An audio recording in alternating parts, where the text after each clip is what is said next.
నమస్తే, welcome to Telugu రాజ్యం. నేను మీ రామ్.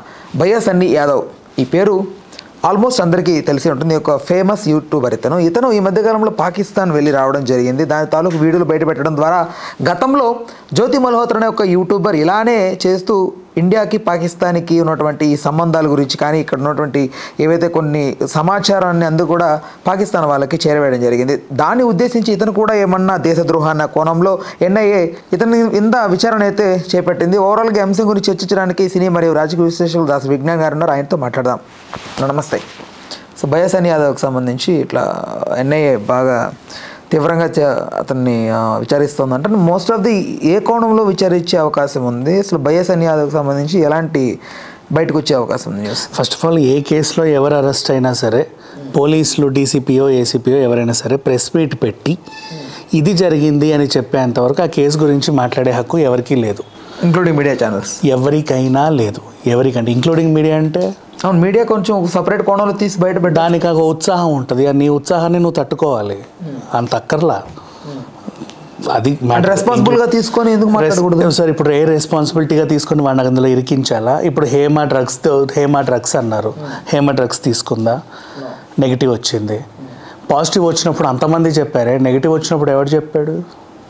ఇది రెస్పాన్సిబిలిటీయా? దెన్ అంటే మీకు బజ్ కావాలన్నప్పుడు మాత్రం అక్కడ అవతల మనిషి నెగిటివో పాజిటివో ఆలోచించకుండా వేసేస్తున్నారు, ఏది తెలిస్తే అది. నో అండ్ దేనికి మీడియాకి ఆ హక్కు లేదా, మీడియాకి ఈ హక్కు లేదా నువ్వు మాట్లాడవచ్చు. మీడియాకి కూడా హక్కు ఉంది, కాకపోతే కొన్ని లిమిటేషన్స్ ఉంటాయి ఎవరికైనా సరే. అవి దాటి ఎక్కడికి రాకూడదు, అందులో ఉండాలి. ఎదుటి మడిని ప్రశ్నించేటప్పుడు కూడా వెనకాల ఏముంది, వాడు ఎందుకు కూర్చున్నాడు ఇక్కడ అనేది చూడాలి. వెనకాల ఏదన్నా బ్యానర్ కనిపిస్తే దాని గురించే ఇతన్ని అడగాలి. వీడి జన్మలో మళ్ళీ నాకు దొరకడో అని చెప్పి నీలో ఉన్నాయన్నీ కక్కేయొద్దు వాడిపైన. తిరుమల కొండ మీద ఉన్నప్పుడు నువ్వు మైక్ పట్టుకొని వెళ్ళినా దర్శనం గురించే మాట్లాడాలి. వాడు లేక దొరికాడని చెప్పేసి అడ్డమైన ప్రశ్నలన్నీ వేయకూడదు. ఓకే, ఆ సభ్యత సంస్కారం మైక్ పట్టుకున్న వాడికి ఉంటే మైక్ ముందుకు వచ్చే మూతికి కూడా అదే సభ్యత సంస్కారం ఉంటుంది. ఇప్పుడు భయ్యా సన్నీ యాదవ్ గురించి మాట్లాడుకుందాం. అతన్ని ఎన్ఐఏ అరెస్ట్ చేసింది అనే వార్తలు వస్తున్నాయి.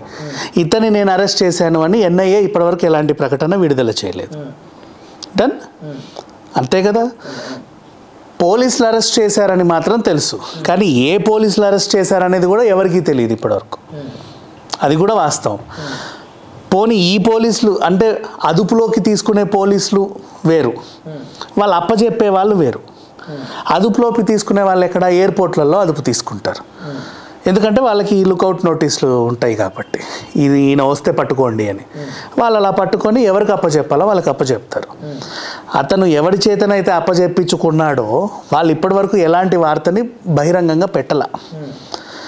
అంటే దాని అర్థం దాని మీద ఇన్వెస్టిగేషన్ కొనసాగుతూ ఉంది అని. ఇన్వెస్టిగేషన్ కొనసాగే టైంలో ఇది అది ఇది ఇది ఇది ఇంతే, ఇది ఇట్లనేమో అట్లనేమో అనే ఊహాగానాలు వద్దు, అదే అనే తీర్మానాలు వద్దు, ఏమీ అక్కర్లా. అండ్ నౌ ఇతను ఏంటి అంటే ఒక యూట్యూబర్, ఏదో బైక్ వేసుకొని అటు ఇటు తిరిగి వీడియోలు తీస్తాడు. ఇతనికి ఉత్సాహం ఎక్కువ ఎక్కడంటే బార్డర్లలో తీయడం. చాలాసార్లు ఇది మయన్మార్ బార్డరు చూడండి ఎంత సింపుల్గా ఉందో, ఈ ఇటు నుంచి అటు వెళ్ళొచ్చు, అటు నుంచి ఇటు వెళ్ళొచ్చు, ఇలాంటివన్నీ చూపించేవాడు. కరెక్ట్గా ఒక టైంకి ఏంటంటే ఈ అబ్బాయి పాకిస్తాన్ సంచారం చేశాడు. అక్కడ ఓ పాకిస్తానీని హిందూయిజం గురించి క్వశ్చన్ వేశాడు.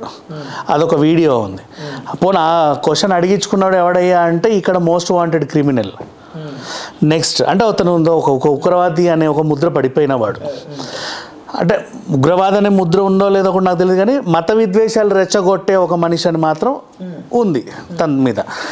నెక్స్ట్ అట్లాగే ఆ పిల్ల జ్యోతి మల్హోత్రాతో ఇతనికి సంబంధాలు ఉన్నాయి అనే వార్తలు చక్కర్లు కొడుతున్నాయి, కానీ ఉన్నాయి లేనివి అనేది ఇప్పటివరకు అయితే తెలియదు ఎవరికి. నెక్స్ట్ ఇతడు అరెస్ట్ అయిన తర్వాత ఇతడి మీద పడి ఏడ్చే వాళ్ళు కొంతమంది ఉంటాడు. వాడు అన్వేష్, వాడేం చేస్తాడు, వీడిది నేను అప్పుడెప్పుడో చెప్తే మీరు నమ్మలేదు, చూడండి అనే వాళ్ళు కూడా ఉంటారు, బురద జల్లే వాళ్ళు ఉంటారు. నిజంగా వీడు ఉగ్రవాదే అయ్యిందనుకో, ఉగ్రవాదులకి మ్యాటర్ అందించేవాడే అనుకో, ఆ విషయం ఎన్ఐఏ డిక్లేర్ చేసి ఇన్వెస్టిగేట్ చేసి బయటికి చెప్పుద్ది. అప్పటి వరకు కొంచెం తట్టుకోవాలి. నెక్స్ట్ ఆ టైంలో ఇతను ఏంటి ఆ పాకిస్తాన్ బార్డర్లన్నీ తిరిగేసి వచ్చాడు. అట్లా ఎట్లా తిరిగాడో తెలియదు, హ్యాపీగానే తిరిగాడు, ఏవేవో కవర్ చేసుకున్నాడు. ఆ ముడి సరుకు అంతా పట్టుకొని ఇదిగో అనే టైంలో పెహల్గాం దాడి జరగడం, అన్ఎక్స్పెక్టెడ్గా అనుమానితులందరినీ అరెస్టు చేయడం, పనిలో పనిగా వెళ్ళొచ్చావు కదా నువ్వు కూడా సమాధానం చెప్పు ఏంటి అనే అనుమానాలు అందరి మీద ఉంటాయి. అంతేందుకు ఇప్పుడు నువ్వు నేను కూర్చొని కూడా కాసేపు అనకూడదు కానీ చెప్తున్నాను, కాసేపు నువ్వు పాకిస్తాన్ నువ్వో నేను పొగిడి ఒక వీడియో చేయి, మనల్ని కూడా ఎన్ఐఏ విచారణ తీసుకెళ్తుంది. ఎందుకు అలా మాట్లాడాల్సి వచ్చింది, ఏ ఉద్దేశంతో మాట్లాడాల్సి వచ్చింది, అది వాళ్ళ బాధ్యత. ఎందుకంటే నువ్వు ఉగ్రవాదివో నేను ఉగ్రవాదినో కూడా తెలియదు కదా, దేశంలో ఎవరేంటో అర్థం కావట్లా, వాళ్ళకి తీసుకెళ్లాల్సిన బాధ్యత వాళ్ళకు ఉంది. వీడు కూడా బార్డర్లు తిరిగేసి వచ్చాడు, ఖచ్చితంగా ప్రశ్నించాలి. అఫ్కోర్స్ ఆ ప్రశ్నించాలి అనే విధానంలో వీళ్ళు ప్రశ్నించిన ప్రశ్నలకి ఆయన సమాధానాలు పర్ఫెక్ట్గా కుదిరి ఓకే వీడు మంచోడే అని వాళ్ళు చెబితే అప్పుడు మనం వీడిని మంచోడు అంటాం. లేదు వీడు నిజంగానే ఉగ్రవాద లక్షణాలు తీవ్రవాద గుణాలు ఉండగలిగిన వాడు, ఎప్పటి నుంచో కావాలనే బార్డర్ల మీద దృష్టి పెట్టాడు, వీడికి చిల్లరిచ్చేది కూడా వాళ్ళే, వీడికి ఇంకా వీడి చేత చాలా ఇన్ఫర్మేషన్లు తీసుకున్నాడు. అదేదో ఆలీ బైక్ మీద ఇసుక తీసుకెళ్తుంటే ఏముంది అంటే లాస్ట్ నేను తీసుకెళ్లేది బైక్ అంటారు కదా, అలా నువ్వు ఎందుకురా ప్రతిసారి బార్డర్ వెళ్ళి అది ఇది చూపిస్తున్నావు, నీ ఉద్దేశం ఏంటంటే నా మెయిన్ ఇంటెన్షన్ ఉగ్రవాదితనం అని వాడు ఎప్పుడైనా చెప్పాడా, ఇట్లాంటివి ఏమైనా ఉన్నాయా అనేవి వాళ్ళు బయట పెడతారు. దీనికి కొంచెం టైం పడుతుంది. రాత్రి పాస్టర్ చనిపోగానే మెడ మీద కత్తిపెట్టి ఎట్ట చచ్చాడో చెప్పు అన్నారు చూసారా, టైం పడుతుంది చెప్పడానికి ఇలా ఇలా ఇలా ఇలా జరిగింది. బట్ అంటే భయ్యా అక్కడికి వెళ్ళి మాట్లాడడానికి ఏంటి అంటే వాడికి ఏం ఉత్సాహమో చెప్పడానికి. కొంతమంది ఔత్సాహికులు కూడా ఉంటారు.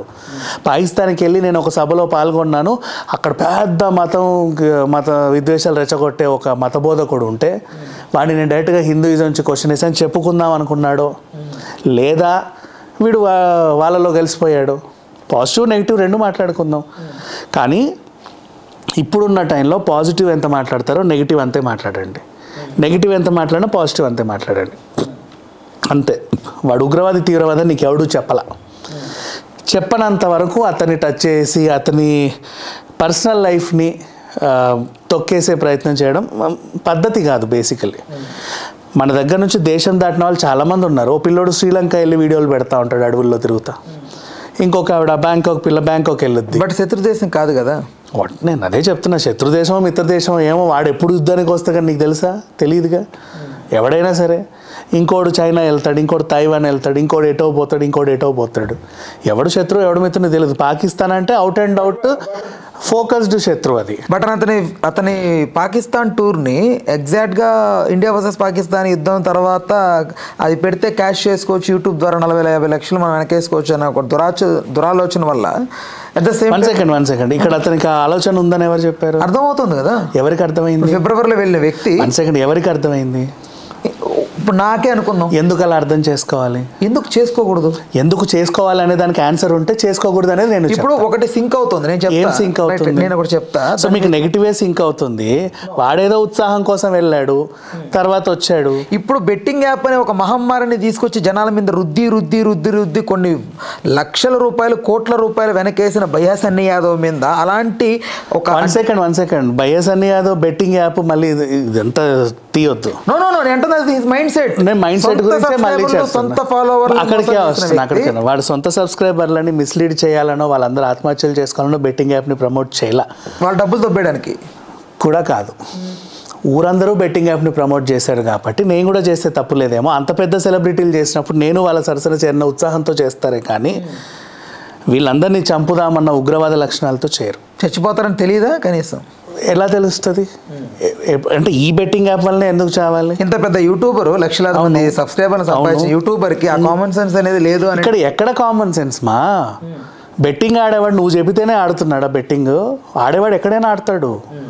వాడు గోవా వెళ్తే క్యాసినో ఆడతాడు. సరే ఓకే, ఇంకో దగ్గర ఓకే కదా తీ మాకు పూర్తి చేయనివ్వండి. Yeah right. వాడు గోవా వెళ్తే క్యాసినో ఆడతాడు, ఊరికే అక్కడ వెళ్ళినా బెట్టింగ్లు ఆడతాడు, డైరెక్ట్గా కూడా మ్యాచ్ ఆవరణలో కూర్చొని ఆడుకుంటారు. ఈ యాప్ వల్లే, వీడు చెప్పిన యాప్ వల్లే వాడు వాడు ఆత్మహత్య చేసుకున్నాడు అనేది ఎట్లా? Right, okay. ఏ విధంగా అంటావు? భయ్యా సన్నీ యాదవ్, ఎప్పుడైతే నువ్వు నన్ను కట్ చేయకండి దయచేసి, మీకు కావాల్సిన ఇన్ఫర్మేషన్ తీసుకొని గాలికి వదిలేయొద్దు గెస్ట్.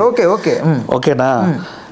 భయ్యా సన్నీ యాదవ్ ఎప్పుడైతే betting app promote not only భయ్యా సన్నీ యాదవ్, ఆలీ వాళ్ళ వైఫ్ మీద కానీ, సావిత్రక్క కానీ, ఇంకా ఈ సెలబ్రిటీస్ అందరూ కూడా ఇది లీగల్ అని అప్పుడున్న గవర్నమెంట్ చెప్పింది. లీగల్ అని చెప్పి రోడ్ల మీద కూడా పోస్టర్లు వేశారు, మెట్రో ట్రైన్ మీద కూడా తిప్పారు, మహామహలు తిప్పారు, ఇంకా పెద్ద పెద్ద సెలబ్రిటీలు చేశారు. అంత పెద్ద సెలబ్రిటీలు చేసినాడు నా దగ్గరకు వస్తే నేను కూడా సెలబ్రిటీనేమో, నేను అంతగా రీచ్ అయినేమో అని ఫీల్ అయిన ఉత్సాహంలో వీళ్ళు చేస్తారే కానీ దీనివల్ల పలానోళ్ళు చేస్తున్నారు అనే డేటా అప్పుడు ఇంకా బయటికి రాలా. అప్పుడు ఎవరికి కూడా తెలియదు ఇది తప్పని. నోబడీ నోస్ ఇది తప్పని. ఇప్పటికీ చెప్తాను అది తప్పు కాదని. ఎందుకు అవుతాడు ఎవరికైనా? నిన్ను ఫాలో అయ్యి ఫాలోవర్గా ఎందుకు మారుతాడంటే ఒక అడ్మైర్, నువ్వు చేసేవన్నీ నాకు నచ్చి, నువ్వు ఏం చేసినా నాకు అలా చేయాలనిపిస్తుంది, నువ్వు బెట్టింగ్ యాప్ ప్రమోట్ చేస్తే నాకు ఆడాలనిపిస్తుంది. అవును, ఇప్పుడు అదే భయ్యా సన్నీ యాదవ్ నిజంగా బెట్టింగ్ యాప్ ఆడుతున్నాడా, ఎడిటింగ్ చేసిన ఒక వీడియో తీసుకొచ్చి ప్రొజెక్ట్ చేస్తున్నాడా? One second. వాడు ఇప్పుడు నేను లక్స్ సబ్బు వాడకుండా నేను లక్స్ని ప్రమోట్ చేస్తా, ఇది నేను చేసిన తప్ప? నో, అది ప్రాణాలకే కానీ నష్టపోయేది కాదు కదా. ఎలా ఎందుకు నష్టపోతుంది? ఆ సబ్బు వాడితే వాళ్ళంతా దద్దుర్లు వచ్చి స్కిన్ ఇన్ఫెక్షన్ వచ్చేసి స్కిన్ క్యాన్సర్ వచ్చి మనుషులు చచ్చిపోతారు. అప్పుడు ఆటోమేటిక్గా వాళ్ళ మీద పిటిషన్ వేయొచ్చు. ఎవరి మీద వేయొచ్చు? అట్లా చాలా మంది stars. Not about promoters, go to directly the company. ఆ లక్స్ని మార్కెట్లోకి వదిలిన గవర్నమెంట్ అనాలి, దానికి TFM సర్టిఫికేట్ ఇచ్చిన వాడిని అనాలి. ఒక ఫుడ్ ప్రోడక్ట్ బయటికి వచ్చినా FSSAI దానికి ఎలా సర్టిఫికేట్ ఇచ్చిందని వాడిని అడగాలి. ఓ సినిమా బయటికి వచ్చినా దీనికి సెన్సార్ ఎలా అయిందని కూడా వాళ్ళనే అడగాలి. దాంట్లో నటించిన నటీనటులను అడగొద్దు, ప్రమోట్ చేసిన ప్రమోటర్స్ని అడగొద్దు. ఇది ఒకటి గుర్తుపెట్టుకోండి. నిజంగా చెప్పాలంటే ఓ కంపెనీ ఎత్తేసినా సరే ఇది చెప్పినందుకే నేను అక్కడ కొన్నాను ఫ్లాట్, వీళ్ళని చూసే నేను కొన్నాను, ఇప్పుడు నాకు వీళ్ళు సమాధానం చెప్పాలి. నెవర్. నీకంటూ సొంత ఆలోచన లేదా? వాళ్ళు పుట్టమంటే పుట్టావా? వాళ్ళు పెరగమంటే పెరిగావా? దెన్ ఊరికే ఒకటి మీద తోసేయడానికి ఎలా తోసేస్తావు? చాలా సింపుల్గా. బెట్టింగ్ యాప్స్ ప్రమోట్ చేసిన వాళ్ళందరూ కూడా ప్రమోటర్సే. అసలు గవర్నమెంట్ కూడా ఎందుకు దాని మీద అంత యాక్షన్ తీసుకుంది అంటే ఆ లెవెల్లో దాన్ని తీసుకెళ్తే తప్ప అవి ఆగవు అనుకొని డ్రగ్స్ లెవెల్లో తీసుకెళ్లారు. తీసుకెళ్ళిన తర్వాత లాస్ట్కి గవర్నమెంట్ ఏం చేసిందంటే వీళ్ళందరినీ సాక్షులుగా పరిగణించి కంపెనీ మీద రైడ్లు చేశారు. ఇప్పుడు జరిగేది అది. మీరు ఇంకా ఆ పాత ధోరణిలోనే ఉన్నాడు. ఎవడైతే అన్వేష్ లాంటి వాళ్ళు చెప్పిన మాటలు ఉన్నాయో వీళ్ళ వల్లే వీళ్ళందరూ చచ్చిపోయారనే ఆ ఇంటెన్షన్తో ఉన్నారు. వీళ్ళెవరు ఎవరిని చంపలేదు, వాళ్ళు కూడా వీళ్ళని అడిగి చావలేదు. వాడి కర్మగాలి వాడు చచ్చాడు, వాడిని ఎవడు ఆడమని చెప్పలా. సరే, ఓకే. వీళ్ళు జస్ట్ ప్రమోట్ చేశారు అంతే. All the promoters are not offensible for any kind of ఏదైనా సరే, ఏ కేసుకైనా సరే వీళ్ళు కాదు. అదొకటి బాగా గుర్తుపెట్టుకోండి. ఇంకేమైనా అడగాలని ఉందని? అదే భయ్యా సన్నీ యాదవ్కి సంబంధించి. ఈ భయ్యా సన్నీ యాదవ్ గురించి ఎప్పుడైనా సరే తీసుకెళ్ళిన పోలీసులు వీడు నేరస్తుడు, వీడు ఉగ్రవాది, వీడు తీవ్రవాది అని చెప్పినప్పుడు అప్పుడు మళ్ళీ మాట్లాడుకుందాం. ఈలోపు ఇతని మీద బురద చల్లడం చాలా తప్పు. ఇద్దరికి ఏదో లింక్స్ ఉన్నాయని మాట్లాడాలి. ఎవరు మాట్లాడు? జ్యోతి మల్హోత్రా చెప్పిందా, భయ్యా సన్నీ యాదవ్ చెప్పాడా, లేదా వీళ్ళిద్దరికి లింక్స్ ఉన్నాయని పోలీసులు చెప్పారా? మనకైతే వీడు చెప్పాలి లేదా వాడు చెప్పాలి. ఇప్పుడు ఇద్దరు క్రిమినల్స్ అంటున్నావు, ఇద్దరిని జైల్లో వేసావు కాబట్టి పోలీసులన్నా చెప్పాలి.